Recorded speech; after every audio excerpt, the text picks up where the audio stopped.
మనకి మా టీవీ స్వాగతం. ఈరోజు చెప్పబోయేది సిమ్లా మిర్చితో కర్రీ అండి. ఇది టేస్ట్ చాలా బాగుంటుంది. ఇది ఎక్కువగా ఎగ్జిబిషన్లో దీంతో బజ్జీ వేసి చేస్తుంటారు. నేను కర్రీ ట్రై చేద్దామని చేశాను. ఇవి శుభ్రంగా కడుక్కొని రౌండ్గా ముక్కలుగా చేసుకోవాలి.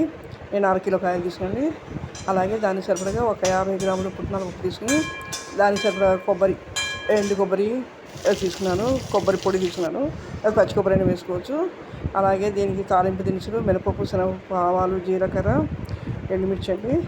ఇవి మనం ముందుగా రెడీ చేసుకుని ఈ పుట్నాల పప్పుని రెడీ చేసుకోవాలి. కొబ్బరి, పుట్నాల పప్పు కావాలంటే 2 స్పూన్లు పల్లీలు కూడా వేసుకోవచ్చండి.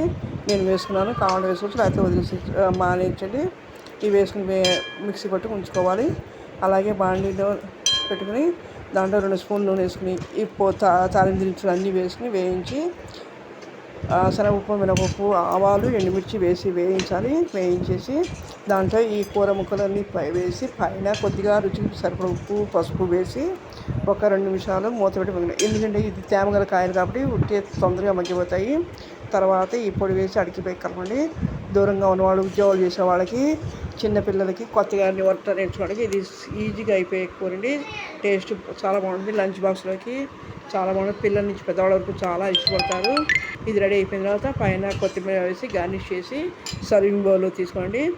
ఇది పిల్లలు చాలా ఇష్టపడి మళ్ళీ చేయమని అడుగుతారు. ఈ కూర ఎలా ఉంది చూసి లైక్ చేయండి, షేర్ చేయండి, సబ్స్క్రైబ్ చేయండి. మరియు మీకు నచ్చితే కనుక మరిన్ని మంచి వీడియోల కోసం మాకు అవకాశం ఇస్తే మళ్ళీ మంచి వీడియోలు చెప్పడానికి నాకు వీలవుతుందండి. Okay, thank you.